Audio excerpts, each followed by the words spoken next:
35 वर्षको युवा बालेन शाह देशको प्रधानमन्त्री भएको छ, जेनजीहरू पनि खुसी छन् भन्छन् क्या। त्यस्तो भयो, खुसी त उनले परिवर्तन चाहथे, जुन आफूले सोचेको नभए होला, उनलाई सबै राजनीतिक इतिहास पनि थाहा नभएर हो। किनभने नयाँ भनेपछि जे पनि राम्रो हुन्छ, पुरानो मात्रै कसर त हुन्न, पुरानो के कसर हुन्छ र। ल मैले जेनजी साथीहरूलाई मैले प्रश्न राख्छु, हिजो एमाले काङ्ग्रेसको पाला यिनले के गुमाएको थिए, आज बालेन आएर यिनले के पाए त, के पाए ल भन्नुहोस् त। तपाईँलाई मैले सोधेँ ल, के पाउनु भयो? 1 महिनाको भएको छ बालेन शाह प्रधानमन्त्री भएको।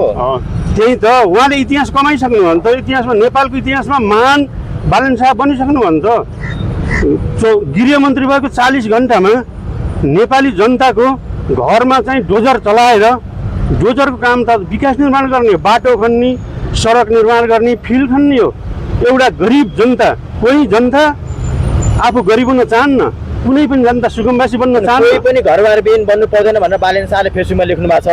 त्यो त कामले देखाउनु पर्यो नि, भूमि आयोग ल्याउनु पर्यो, सुकुम्बासीलाई महिनाको 15,000 भाडा दिने भन्ने कुरो आएको छ। 15,000ले महिना दिनको कति पर्यो? दिनको 500 पर्यो। दिनको 500ले 1.5 लिटर तेल आउँछ, 500ले त्यसको परिवार होला, उसलाई खानु पर्यो।